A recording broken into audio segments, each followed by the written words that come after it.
Mantenha a sua Bíblia no livro de Coríntios, capítulo de número 11, no mesmo cerimonial da ceia, no versículo de número 27, 28 e 29, que nós vamos fazer aqui a base da introdução do que Deus vai estar ministrando no nosso coração nessa noite. Quem encontrou, diga amém. Por isso, aquele que comer o pão ou beber o cálice do Senhor indignamente, será réu do corpo e do sangue do Senhor.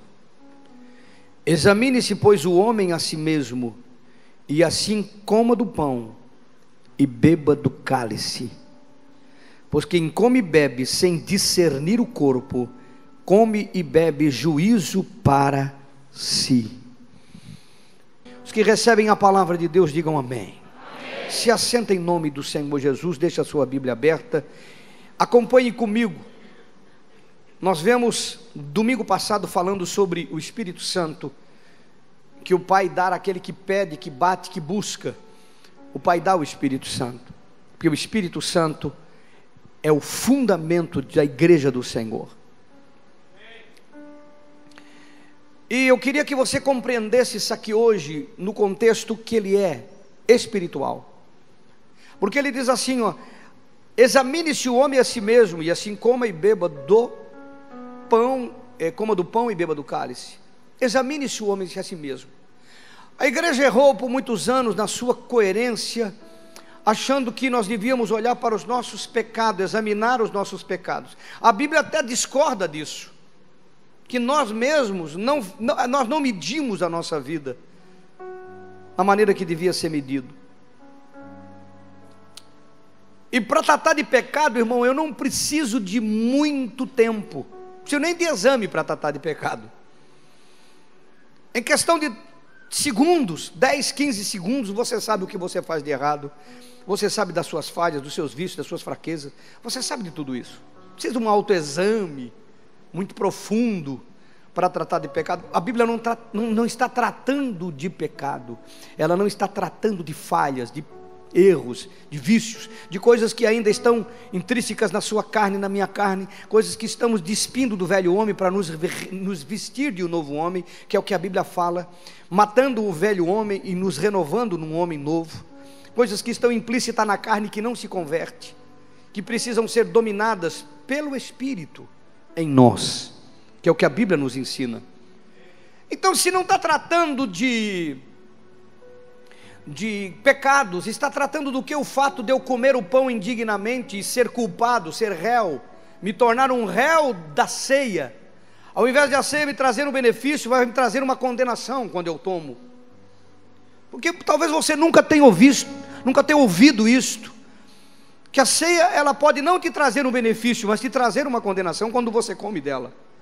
Porque é o que está aí, lê de novo, presta atenção. Por isso, aquele que comer o pão, beber o cálice do Senhor indignamente, será réu do corpo e do sangue do Senhor.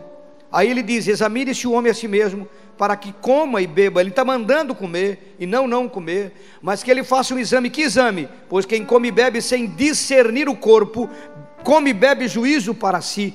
O contexto aqui está em você discernir o corpo, entender o corpo. E aqui está nos dando um contexto espiritual. Porque a igreja, e quando eu falo igreja, não estou falando de denominação. Às vezes a pessoa diz: que igreja você vai? Como se tivesse duas. Eu vou só tem uma igreja, eu vou na igreja do Senhor Jesus. Ela pode até estar organizada em endereços diferentes, mas a igreja não é o CNPJ, a igreja não é a placa que está lá na frente, a igreja não é a teologia calvinista, ou a teologia armeniana, ou a terceira teologia. A igreja não é o quinto evangelho que tem se pregado hoje, um evangelho que só olha para a terra, como se o céu nunca fosse chegar, e nós estamos na iminência do arrebatamento dela, para quem quiser acordar para essa verdade. A igreja, ela se move pelo Espírito Santo, e o Espírito se move por pessoas. O Espírito não está no ar, irmãos. O Espírito não está no ar, ele está em pessoas.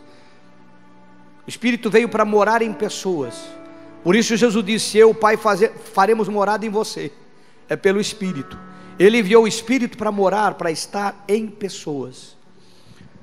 Não tem outro lugar. Espírito não habita prédio, pessoal.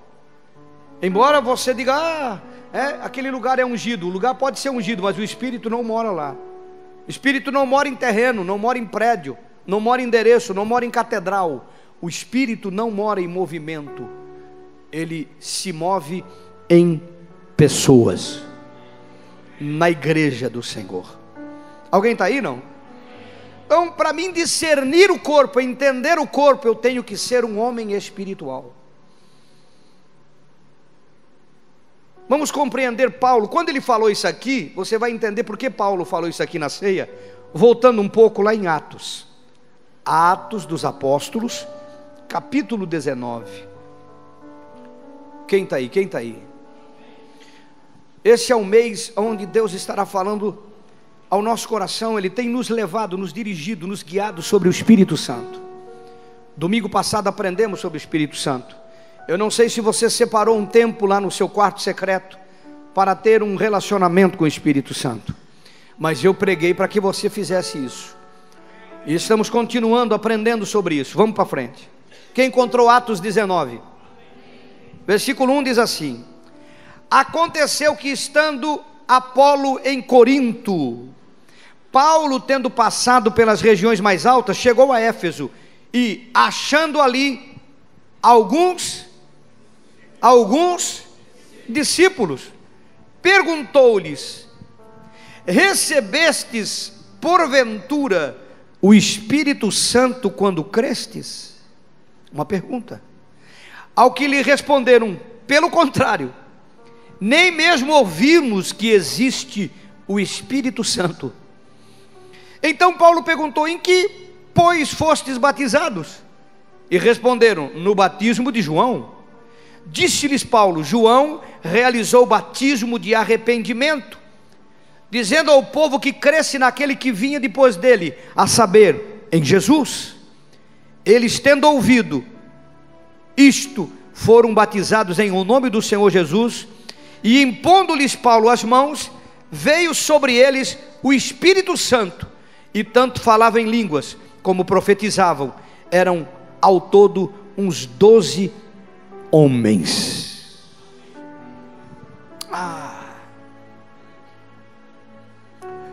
Irmãos,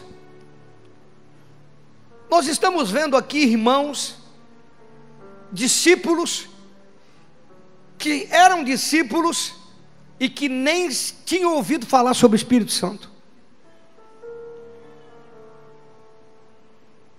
A igreja pode tornar pessoas discípulos sem o Espírito Santo, mas Paulo foi no âmago da questão, porque, irmãos, a igreja do Senhor Jesus se move pelo Espírito Santo. Não é método, não é forma, não é modelo, não é campanha, não é evento, não é seminário. Não são essas coisas que são importantes, que fazem bem, que vão dar o crescimento na vida de cada crente. É o Espírito Santo. Eles não tinham Bíblia, irmãos. Novo Testamento foi eles escreveram, eles foram o Novo Testamento. Eles tinham algumas cartas que chegavam para eles, eram lidas e pronto. Eles não tinham um livro como esse que você tem. E hoje não é nem livro, hoje você tem isso no iPhone, no iPad. Eles não tinham as informações. Alguém está me ouvindo aí, irmão? Eles não tinham as informações. Irmão, você consegue imaginar Paulo se deparar com 12 discípulos que não tinham ouvido sequer falar do Espírito Santo?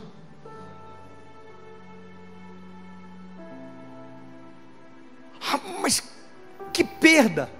Irmãos, tem crente que vai viver uma vida inteira e não vai viver a plenitude da maravilha de Deus, que é o Espírito Santo. Você já pensou nisso, o prejuízo para esse crente? Você já pensou no prejuízo para essa pessoa?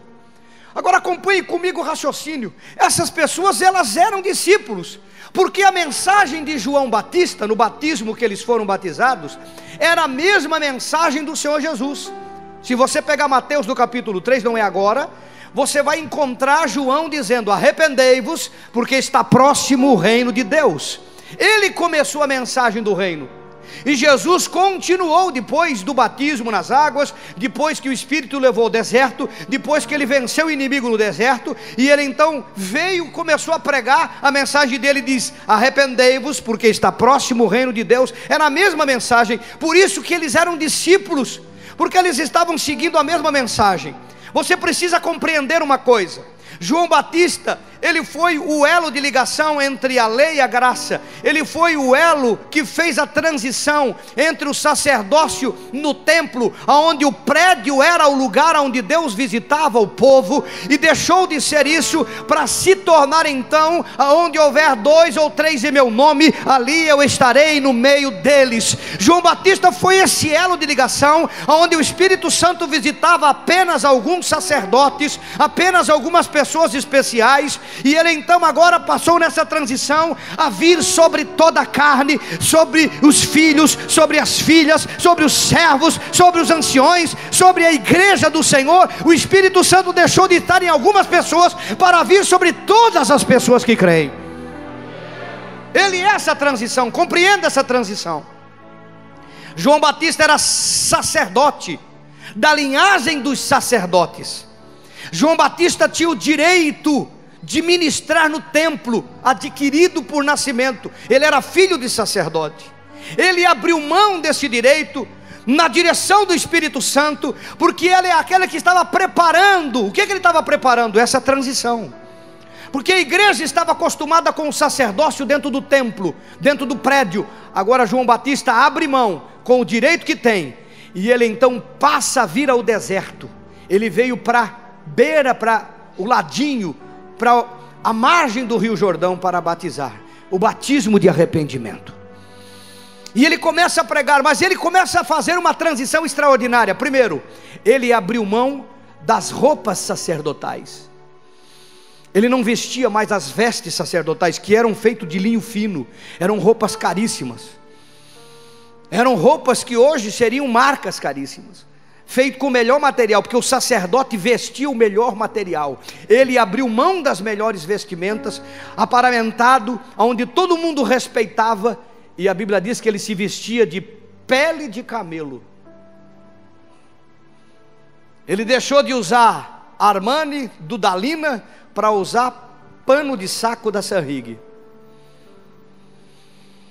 Alguém está aí, irmão? Ele fez uma transição, ele fez uma escolha. Ele deixou de comer os melhores alimentos, porque o sacerdote comia os melhores alimentos.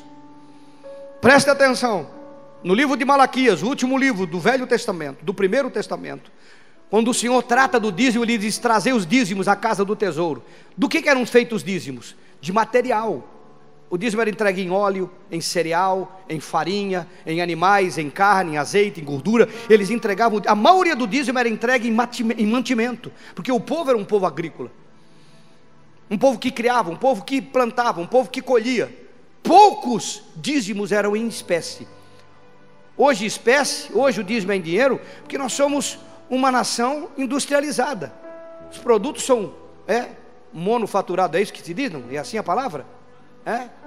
Manufaturado? Manufaturado. E a Bíblia fala que esses alimentos eram levados ao templo, à casa do tesouro. Por isso disse: traz os dízimos à casa do tesouro, para que haja mantimento. Eu pergunto para você: casa come? Casa come, irmão? Então para quem que era o mantimento? Para os sacerdotes. Ele abriu mão das primícias, do melhor das colheitas, João Batista, para comer mel e gafanhoto. Quem já leu? Ele abriu mão das melhores roupas, ele abriu mão das melhores comidas, para criar um caminho de transição. E o povo vinha com ele no deserto. O povo estava com ele no deserto. Foi uma escolha dele, dirigido pelo Espírito Santo. E ele preparou o caminho do Senhor, porque a mensagem dele mudou. Digo, o negócio mais não é no prédio. O negócio agora é que o reino de Deus está próximo.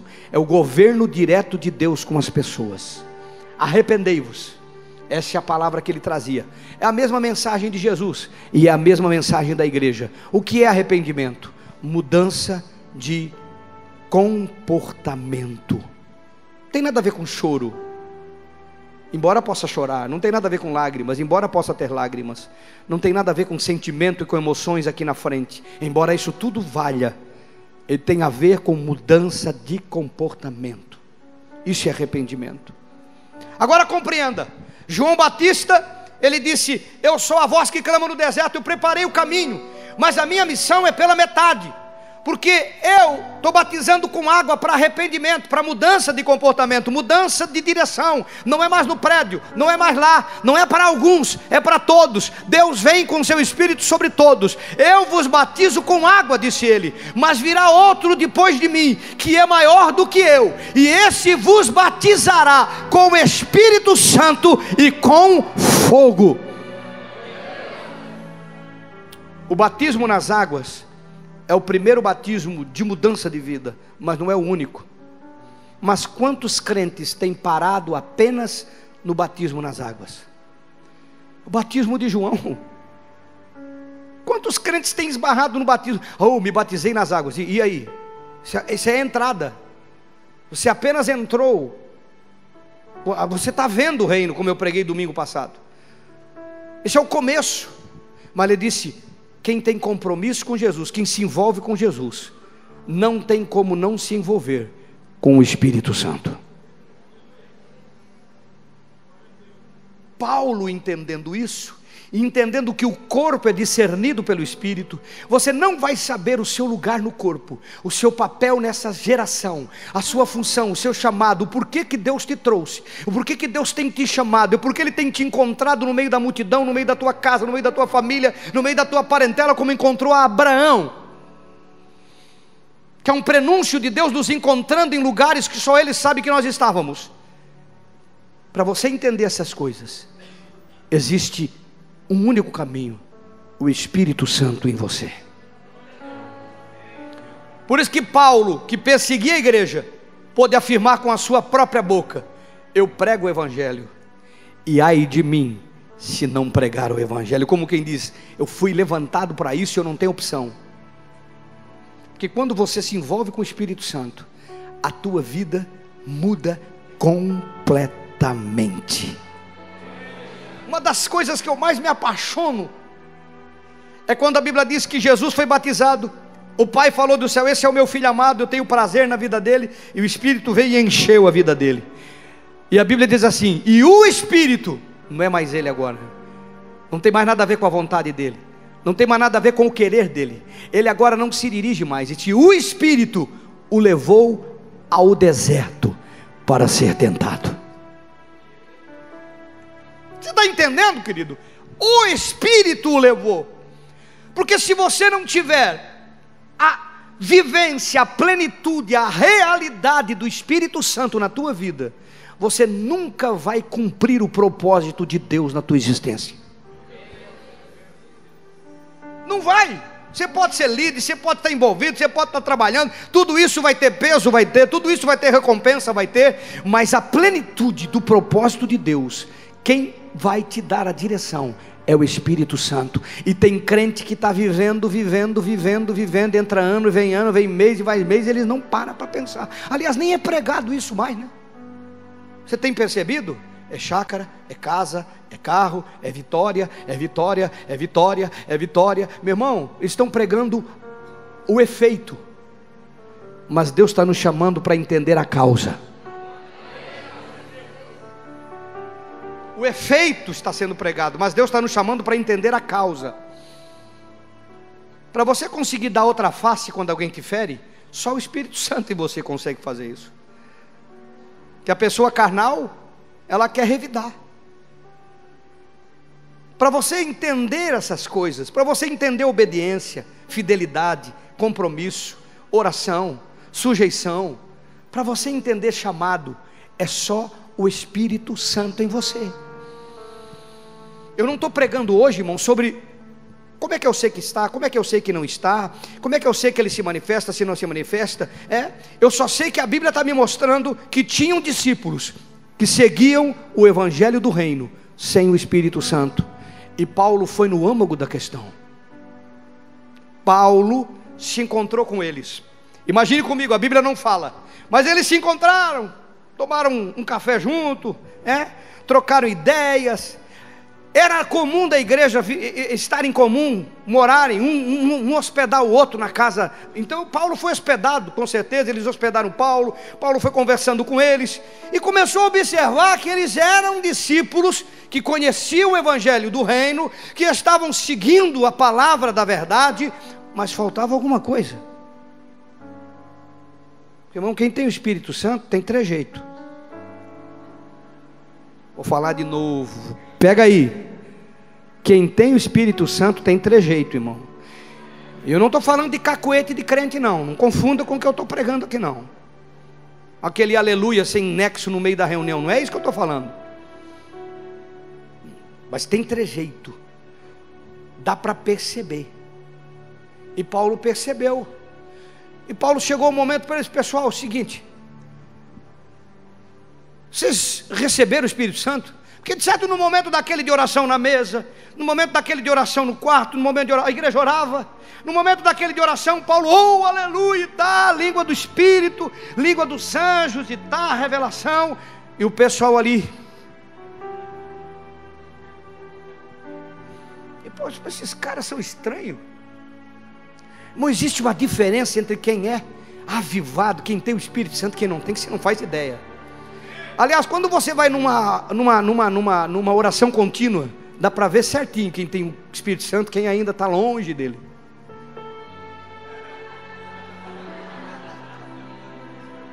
Bom, parece que ele está num outro ambiente, parece que ele veio de outro planeta.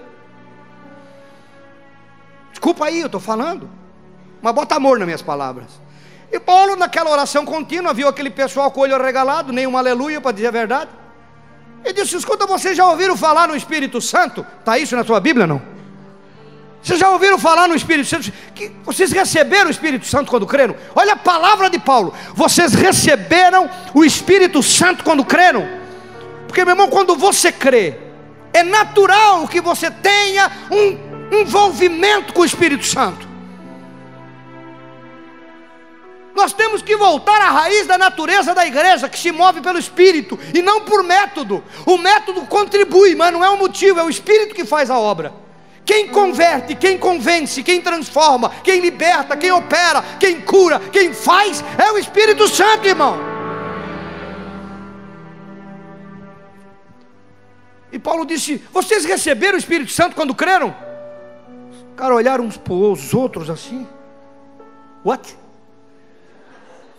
Vocês receberam o Espírito Santo quando vocês se converteram? Pergunta para o irmão: você já recebeu o Espírito Santo quando aceitou Jesus? Quando passou pelas águas do batismo? Quando creu? Quando aceitou como Salvador? Pergunta para o irmão aí, não tem vergonha não?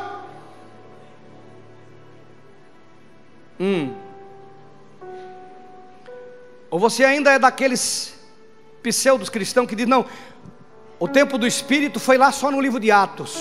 Quantos já ouviram esse tipo de conversa? Não tenha vergonha, levanta a mão. Quantos já ouviram esse tipo de conversa? O tempo do Espírito é só no tempo de Atos. O Espírito só se manifestou daquela forma. Mas isso é a coisa mais fora da Bíblia que se alguém pode afirmar, alguém pode dizer. A Bíblia toda fala do Espírito Santo. Ela é pautada no Espírito Santo. E os caras olharam para o outro e disseram: nem ouvimos falar sobre esse Espírito. Irmão, tu sabe o que é seguir a doutrina do reino e não ouvir falar do Espírito Santo? Pior do que isso, nos nossos dias, as pessoas pensam que o Espírito Santo é aquela pomba do divino.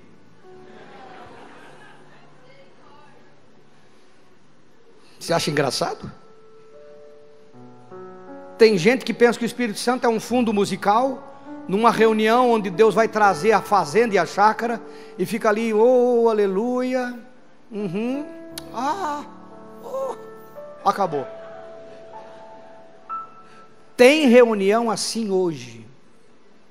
Mais grave do que isto, é pessoas em reunião, aprendendo, como se fosse uma coisa que se ensinasse, a falar em língua. Agora você ora assim, lá atrás.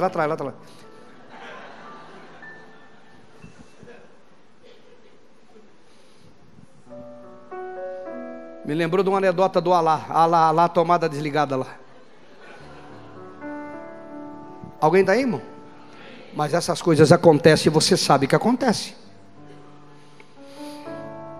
Meu irmão, Paulo disse: vocês receberam o Espírito Santo? Porque, meu irmão, Paulo foi no âmago da questão. Sem o Espírito Santo você não discerne o corpo, não tem discernimento. Sem o Espírito Santo você é um crente pela metade. Olha, a metade é muito. Eu estou sendo generoso aqui na divisão dos valores. Sem o Espírito Santo a tua vida não funciona, é um carro sem motor.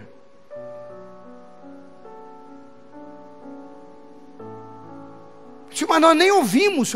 E daí Paulo disse: mas em que batismo vocês foram batizados? No batismo de João, batismo nas águas. Foi aquele começo. O próprio João disse: veio maior do que eu, vai batizar com o Espírito Santo. Os caras eram discípulos de Apolo, que era discípulo de João, que batizava o arrependimento, que falava do reino, mas não lembrava que tinha o batizador com o Espírito Santo. Aí Paulo corrigiu e disse: olha, João pregou sobre isso. Foi João que disse: olha, vai vir um maior do que eu e vai falar sobre o Espírito Santo. Ele vai batizar com o Espírito Santo. Por que eu estou ministrando? Por que Deus me levou a ministrar isso sobre a sua vida? Porque assim como estes homens, ao entenderem a necessidade, desejaram ter e o receberam, assim muitos de vocês hoje vão começar a entender que sem o Espírito Santo a sua vida é incompleta. O seu cristianismo é incompleto, é vazio, é sem sentido, é religião. E religião, meu irmão, está cheio nessa cidade. Essa cidade precisa de homens e de mulheres cheios do Espírito Santo. Alguém está aí, irmão? A Bíblia diz que Paulo os batizou. O batismo de Jesus, eu não vou entrar em detalhe da doutrina dos batismos aqui, dá pano para manga, não preciso disso aqui agora. Mas Paulo impôs as mãos sobre eles. Que maravilha!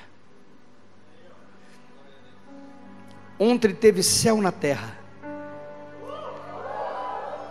Quantos de vocês vieram no céu na terra para ter uma experiência com o Espírito Santo? E quantos não vieram porque já estão cheios demais? Cheio demais? Ou acho que não preciso?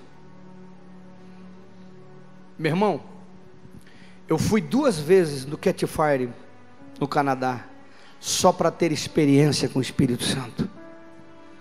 Eu fui 2 vezes da Colômbia, no Ricardo Rodrigues, só para ter experiência com o Espírito Santo. Aonde tem um mover sobrenatural. O Benerim teve em Porto Alegre, alguns irmãos estiveram junto.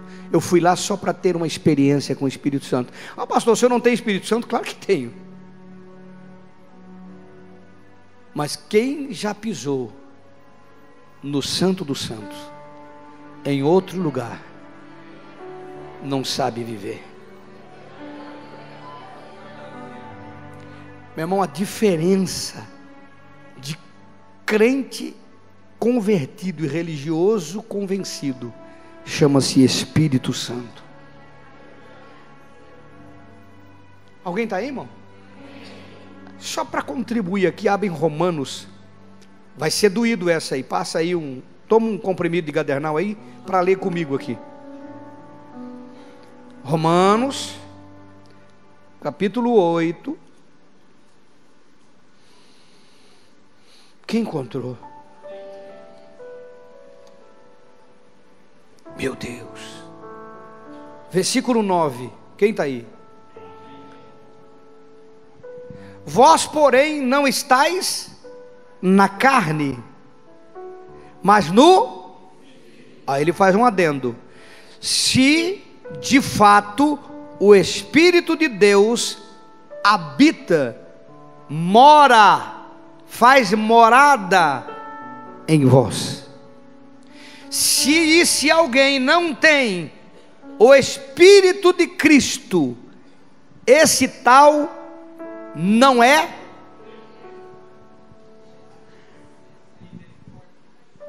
Oh, eu vi um misericórdia aqui, porque é isso que a gente tem que falar.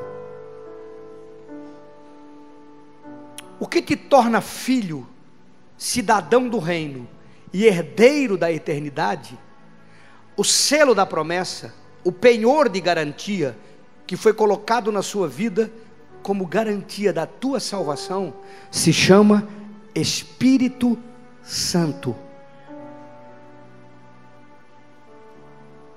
Você pensa que é brincadeira o assunto, irmão?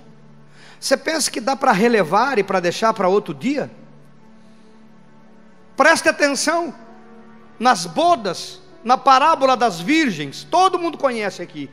Cinco virgens nécias e cinco virgens prudentes. 10 virgens, número de homem. 10, já aprendemos isso, é a incapacidade humana pessoal. 10 é o número de homem, mostrando que o homem por si só não consegue. A Bíblia fala que à meia-noite. Por que à meia-noite? A meia-noite é sinônimo em que ninguém está esperando. E sabe quando é que vai ser a volta de Jesus? Quando a gente estiver envolvido com todo tipo de notícia, de acontecimentos que estão acontecendo no mundo. É guerra ali, é HN1 ali, é vírus ali, é Zika lá, é Aitolá lá, é aquilo outro. O mundo se preparando, o mundo falando das suas mazelas, e todo mundo envolvido nisso, achando que tem muito tempo aqui nesse planeta. À meia-noite, ouve-se o grito: o noivo chegou. Arrebatamento da igreja, coisa que não se prega também mais, mas é para agora que é hora para pregar. Nós estamos vivendo o Apocalipse, irmão. Você está dentro do Apocalipse, acorda, porque há muito que dorme, é o que diz aqui. À meia-noite diz: o noivo chegou. E o que aconteceu? As 5 virgens, igreja, prudentes, tinham o quê? Tinham o quê? Azeite, Espírito Santo. Elas tinham o Espírito Santo. Elas mantiveram, elas cultivaram, elas buscaram, elas renovaram, elas se encheram do Espírito Santo. Mas tinham outras 5 virgens, que é a igreja, que frequentava o culto domingo na comunidade de Deus Provedor, que até tomava ceia, que se envolvia em algum departamento, que estava envolvido em alguma coisa, algum ministério, que era fiel, até dizimista. Era amigo dos irmãos coordenadores, tinha até o telefone celular do pastor. Alguém está aí, irmão? Mas não tinha o Espírito Santo. E aí? Você está entendendo a importância do assunto? Nós não estamos tratando de religião, estamos tratando de placa, estamos tratando de fatos. Fatos em que Paulo, como apóstolo da igreja, foi no âmago da questão. Vocês receberam o evangelho, vocês creram, vocês passaram pelas águas do batismo. Mas em que batismo vocês foram batizados? O batismo nas águas, o batismo de João, o batismo de arrependimento. E o Espírito Santo? Porque, irmão, como é que você vai viver a igreja que é espiritual sem ter vida espiritual? Quanto tempo você dá para o Espírito Santo no seu dia a dia? Você tem tempo para o jornal? Tem tempo para o futebol? Tem tempo para o seu lazer? Tem tempo para a academia? Tem tempo para a faculdade?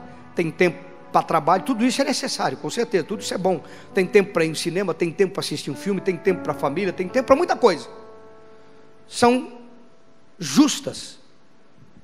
Agora, o eterno, quanto tempo você tira para ter relacionamento com o Espírito Santo? Será que não é o momento de você renovar a sua vida e ter uma experiência com o Espírito Santo e experimentar a sua grandeza e o seu poder? Ou você está acreditando que vai ser arrebatado sem o azeite? Mas eu aceitei Jesus. Mas vai ficar, vai ser salvo pelo sofrimento.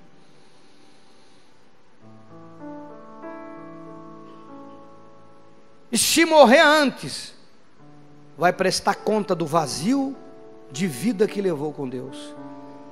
Sem Espírito Santo, você não sabe o seu destino. Em Deus não sabe. Você pode ter faculdade, você pode preparar o teu destino e terreno. Não, eu vou construir, eu vou ser esse empresário, eu vou trabalhar aqui, eu vou trabalhar em tal empresa, eu vou ser tal coisa, eu vou fazer tal curso, eu vou ter tal máquina. O seu destino terreno, como ser humano mortal, como todo mortal, você pode. Agora, o teu destino em Deus, a Bíblia nos mostra, o Espírito o levou ao deserto. Porque a partir do momento que o Espírito enche a tua vida, você sabe para onde está indo, em Deus. Isso não tem preço. Não tem preço. Alguém está aí, irmão? Olha para o seu irmão com muito amor e diga: meu irmão, você recebeu o Espírito Santo quando creu?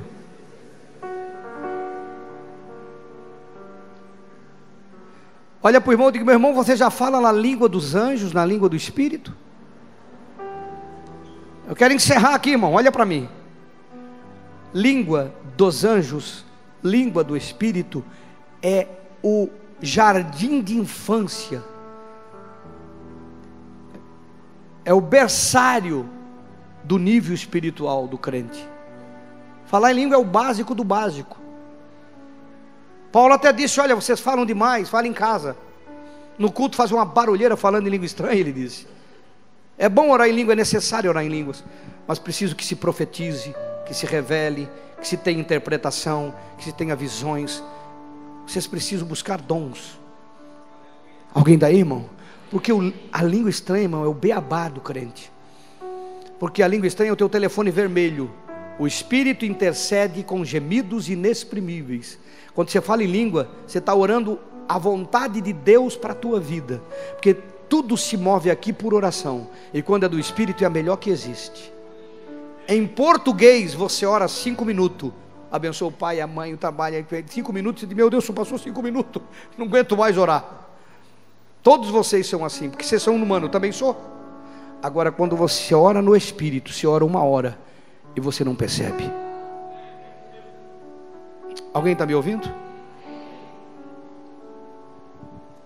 E aí? Você já tem o Espírito Santo? Ou está esperando para a volta de Jesus? Você já fala a língua do Espírito? Ou está aguardando o quê? Parou? Entristeceu? Apagou o Espírito? Não renovou na sua vida? Aonde você vai sem Ele? Porque discernir o corpo é algo que só o Espírito Santo faz na sua vida. Fica de pé no seu lugar.